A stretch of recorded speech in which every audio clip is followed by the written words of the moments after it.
Bangladesh cricket board Bangladesh cricket board BPL governing council BPL নিয়ে 11তম আসর নিয়ে যেই ধরনের ড্রামা করেছে এবং 12তম আসরের আগে যেই ড্রামা করে যাদের সাথে যাদের অনেকটা আমরা বলি না বাঙালি ভাষায় যে হাত পা ধরে রাজি করানো, খেলার জন্য রাজি করানো হয়েছিল, সেই ক্রিকেটারদের সাথে পরবর্তীতে যেই আচরণ করা হয়েছে, ভেতরের সকল কাহিনী গোমর ফাঁস করে দিয়েছেন এনামুল হক বিজয় কিছুক্ষণ আগে তার প্ল্যাটফর্ম থেকে লাইভে এসে।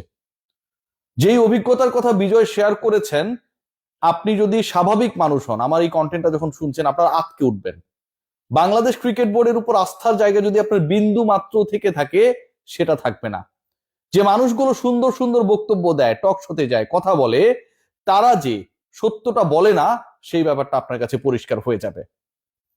যখন বিপিএল চলছিল, যখন রাজশাহী ফ্র্যাঞ্চাইজিকে নিয়ে নানা বিতর্ক শুরু হয়েছিল, এবং ওই পার্টিকুলার ফ্র্যাঞ্চাইজি কিন্তু ফারুক আহমেদের নিজের ফ্র্যাঞ্চাইজি বলা হয়, তিনি তার সিদ্ধান্তে তার বন্ধুকে দিয়ে ওই ফ্র্যাঞ্চাইজি নিয়েছিলেন। সেই গল্পটা আমরা মোটামুটি সবাই শুনেছি এবং এই সংক্রান্ত একটা অডিও রেকর্ডও ইলিয়াস হোসেনের পেজ থেকে আমরা পেয়েছিলাম। মজার ব্যাপার যেটা, সেই ফ্র্যাঞ্চাইজির হয়ে যারা খেলছিলেন, ইয়াসির চৌধুরী রাব্বি, এনামুল হক বিজয়, তাসকিন আহমেদ, তারা যখন রাজশাহীর শফিক সাহেব হোটেল ভাড়া দিতে পারছিলেন না, ট্রান্সপোর্টের ভাড়া দিতে পারছিলেন না, সব দিকে বাকি বকেয়ার চূড়ান্ত সিচুয়েশন, তখন তারা সিদ্ধান্ত নেন তারা বিপিএল খেলবেন না। স্পেশালি যারা ডিরেক্ট সাইন ক্রিকেটার ছিলেন, যাদের টাকার দায় দায়িত্ব বাংলাদেশ ক্রিকেট বোর্ড নেয় না, সেই ক্রিকেটারদের টাকা, অর্থ, পারিশ্রমিকের দায়িত্ব নিজেদের কাঁধে, সেই তারা ডিসাইড করলেন যে এই বিপিএল কন্টিনিউ করা যায় না। কারণ যেই লোক বাস ড্রাইভারের টাকা দেয় না, যে ফ্র্যাঞ্চাইজি বাস ড্রাইভারের টাকা দেয় না, সেই ফ্র্যাঞ্চাইজির সাথে আমাদের কন্টিনিউ করাটা উচিত হবে না। বাংলাদেশ ক্রিকেট বোর্ড তখন ক্রিকেটারদের সাথে রুদ্ধদ্বার বৈঠক করেন। তখনকার সভাপতি ফারুক আহমেদ সেখানটায় ছিলেন, আকরাম খান সেখানটায় ছিলেন। এই ব্যক্তিবর্গ তাদেরকে রাজি করান এবং তাদের পারিশ্রমিকের দায়িত্বটা বাংলাদেশ ক্রিকেট বোর্ড নিজের কাঁধে নেয়। বাংলাদেশ ক্রিকেট বোর্ড নিজের কাঁধে নেন যে বিজয়, তাসকিন, তোমরা খেলো, তোমাদের টাকা নিয়ে কোনো চিন্তা করতে হবে না, শফিক দিক আর না দিক আমরা সেই টাকা দেব। এরপরে যখন সময় পেরিয়েছে, বিপিএল হয়ে গেছে, ফারুক আহমেদের প্রিয় বিপিএল, বিতর্কিত বিপিএল শেষ হয়েছে, তারপরে 1 বছর পর বিজয়, তাসকিনরা যখন তাদের ফিরে দেখেন অতীতের দিকে, দেখেন যে সেই প্রতিশ্রুত অর্থটা তারা পান নাই। এনামুল হক বিজয় তিনি প্রশ্ন তুলেছেন যে তার এই অর্থ প্রাপ্তি নিয়ে সেই সময়ের মিডিয়া কমিটির চেয়ারম্যান আর এখনকার বিপিএল গভর্নিং কাউন্সিলের সদস্য সচিব, মেম্বার সেক্রেটারি ইফতেখার রহমান মিঠু যে কথা বলেছেন, সেই কথাটা আসলে কোনোভাবেই প্রফেশনাল না। রীতিমতো বুলবুল মিঠুদের এনামুল হক বিজয় তার লাইভে এসে ধুয়ে দিয়েছেন, ধুয়ে দেয়া বললেও কম হয়। ইফতেখার রহমান মিঠু, যিনি বিভিন্ন প্রেস কনফারেন্সে যান গভর্নিং কাউন্সিলের সদস্য সচিব হিসেবে, এবং তাকে প্রশ্ন করা হলে তিনি একটা ব্যাপার ক্লিয়ার করেন যে যারা সন্দেহভাজন সেই ক্রিকেটারদের ব্যাপারে ইন্টিগ্রিটি কমিটির সুপারিশ অনুযায়ী বাংলাদেশ ক্রিকেট বোর্ডের বিপিএল গভর্নিং কাউন্সিল ডিসিশন নিয়েছে, তাদেরকে খেলানো হবে না। ইফতেখার রহমান মিঠুর বক্তব্যটা যদি আমি ছোট করে বলি, তাহলে বক্তব্য এটাই, অর্থাৎ নিষিদ্ধ ক্রিকেটার, সন্দেহভাজন ক্রিকেটারদের না খেলানোর সিদ্ধান্তের কথা তিনি জানিয়ে দেন। কিন্তু সেই তিনি আগের যে সিদ্ধান্ত তিনি জানাচ্ছেন, সেটা বিপিএল গভর্নিং কাউন্সিলের বর্তমান মেম্বার সেক্রেটারি হিসেবে। কিন্তু সেই মিঠু সাহেব যখন তার কাছে ক্রিকেটার তার পাওনা চান, তখন তিনি বলেন যে আগের বিপিএল এর সময় তো আমি বিপিএল গভর্নিং কাউন্সিলে ছিলাম না, তখন আমি ছিলাম বিসিবির মিডিয়া কমিটিতে। যেহেতু আমি পূর্ববর্তী বিপিএল এ কোনো গভর্নিং কাউন্সিলের দায়িত্বে ছিলাম না, পূর্ববর্তী বিপিএল এর আউটস্ট্যান্ডিং সলভ করার দায়িত্ব আমার না। যদি সেটা হয় এই মুহূর্তের গভর্নিং কাউন্সিলের সদস্য সচিব যদি বলেন যে আগের বিপিএল আমি ছিলাম না দেখে আগের বিপিএল এর সমাধান আমি করব না, তাহলে আগের বিপিএল এর ফিক্সিং ইস্যুতে ক্রিকেটারদের নিষিদ্ধ করার সিদ্ধান্ত আপনি কিভাবে জানান? আপনি তো তখন ছিলেন না। ফিক্সিং এর সন্দেহভাজন ক্রিকেটারদের নাম যখন বিসিবি প্রকাশ করে, সেটাও তো আগের বিপিএল এর তদন্তে গঠিত ইন্টিগ্রিটি কমিটির সুপারিশ ক্রমে। তাহলে আগের বিপিএল আপনি ছিলেন না, সেই আগের বিপিএল এ না থাকা আপনি ক্রিকেটারদের শাস্তির কথা পাবলিকলি অ্যানাউন্স করেন। আবার আগের বিপিএল আপনি ছিলেন না, কিন্তু ক্রিকেটারদের যখন আগের বিপিএল এ পাওনার কথা উঠে, তখন আপনি বলেন যে দায়িত্ব আমার না, কারণ আগের বিপিএল আমি ছিলাম না।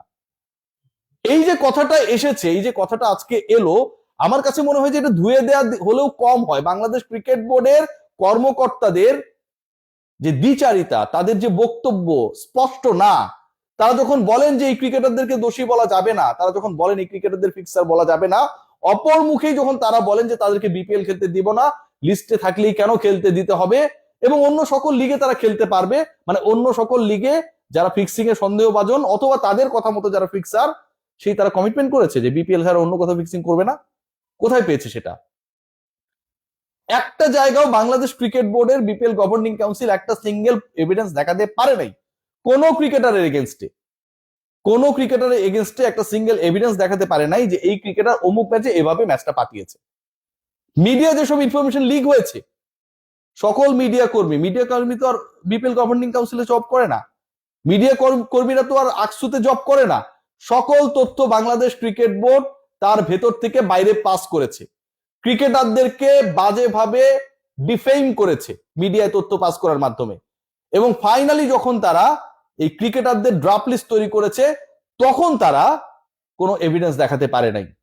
It's a kind of crime. আপনি ক্রিকেটারদের পাওনার দায়িত্ব নেবেন না, অথচ হাত পা ধরে খেলিয়ে দিয়েছে ওই আসরটা, যেই আসরে ওই ক্রিকেটার ডিরেক্ট সাইন ছিল দেখে বিসিবি দায়িত্ব নেবে না দেখে সে খেলতে চায় নাই, ফ্র্যাঞ্চাইজির অবস্থা খারাপ, তখন আপনারা তাদেরকে নানাভাবে ফুসলিয়ে ভুলিয়ে ভালিয়ে খেলিয়েছেন। এখন এসে আপনি বলছেন আপনি তো মিডিয়া কমিটির দায়িত্বে ছিলেন, তখন তো আপনি গভর্নিং কাউন্সিলে ছিলেন না, এই দায়িত্ব আপনি কেন নেবেন? তাহলে তখনকার বিপিএল এর ফিক্সার সন্দেহভাজন দুর্নীতি করেছে এই কথাগুলো আপনি এখন এসে বলেন কেন? এটা তো তখনকার বিপিএল ছিল যখন আপনি মিডিয়া কমিটিতে ছিলেন। বাংলাদেশের ক্রিকেট কতটা আনপ্রফেশনালি হ্যান্ডেলড 11th কিংবা 12th এডিশন যেটা আসছে, সেটা আজকের এই বিজয়ের লাইভ থেকে প্রকাশিত হয়ে যায়। একজন ক্রিকেটার রে ভাই, আপনি তাকে সোশ্যালি, ফিনান্সিয়ালি, স্কিল ওয়াইজ যেভাবে ড্যামেজ করেছেন, এই 9 ক্রিকেটারকে বাংলাদেশ ক্রিকেট বোর্ড যেভাবে ড্যামেজ করেছে, এটা পৃথিবীর ইতিহাসে বিরল। এবং এই 9 জন cricketer international court of arbitration for স্পোর্টসে যদি যায়, সিএএস ক্যাস বলে যেটাকে, বাংলাদেশ ক্রিকেট বোর্ডের কোনো ডিসিশন টিকবে না, cause there are no evidences here. কোনো এভিডেন্স নেই। ক্রিকেট বোর্ডের কাছে যদি কোনো ফুল প্রুফ এভিডেন্স থাকতো, এত সমালোচিত হবার পর বাংলাদেশ ক্রিকেট বোর্ড বৈশা থাকবে? বা এভিডেন্স থাকলে বাংলাদেশ ক্রিকেট বোর্ডের গভর্নিং কাউন্সিল, বিপিএল গভর্নিং কাউন্সিলের সদস্য সচিব বলবে যে তাদেরকে দোষী বলা যাবে না? যদি তারা দোষী না হয় তাহলে কোন দোষে তাদেরকে বিপিএল খেলতে দেবেন না ভাই? যদি তারা দোষী না হয় কোন দোষে বিপিএল খেলতে দেবেন না? সন্দেহের উপর ভিত্তি করে তো অনেক কিছুই হতে পারে। আমরাও তো কোন একজন গভর্নিং কাউন্সিল মেম্বারকে সন্দেহ করতে পারি, কথার কথা। এখন কি তিনি তার দায়িত্ব পালন করবে না? মজার ব্যাপার কি আপনারা জানেন যে সন্দেহ করে বিজয়দেরকে ক্রিকেট থেকে সরিয়ে রাখা হয়েছে, অথচ যেই ব্যাপারে এভিডেন্স আছে, অসংখ্য নারী ক্রিকেটার এই যৌন নিপীড়কদের ব্যাপারে মুখ খুলছে, প্রতিদিন খুলছে, মঞ্জুদের ব্যাপারে প্রমাণ থাকার পরও ভার্বাল স্টেটমেন্ট প্রত্যেকটা ক্রিকেটার যারা আমাকে ইন্টারভিউ দিয়েছে, অন্য মিডিয়া ইন্টারভিউ দিয়েছে, সরাসরি বলার পরেও বাংলাদেশ ক্রিকেট বোর্ড এই এভিডেন্স থাকার পরেও তার প্রিয় পাত্র মঞ্জুদের ব্যাপারে কোনো ডিসিশন নেয় না, সজল চৌধুরীদের ব্যাপারে ডিসিশন নেয় না। সজল চৌধুরী ইস্যুতে বাংলাদেশ ক্রিকেট বোর্ডের প্রেসিডেন্ট এবং সিইও গত 2-3 দিন আগে কি করেছে সেটা নিয়ে এক্সক্লুসিভ নিউজ আসবে, আগামীকালই করব, বি রেডি। আপনারা কি করেছেন, অথচ অন্য ব্যাপারে আপনাদের ঘুম ভাঙে না। সন্দেহ করেছেন, নিষিদ্ধ করে দিয়েছেন, অথচ যেই ঘটনাগুলো সন্দেহাতীত, নারীদের শরীরে হাত দেওয়ার ব্যাপারে প্রত্যেকটা মেয়ে মুখ খুলে, সেই ব্যাপারে আপনারা অ্যাকশন নিতে পারেন না।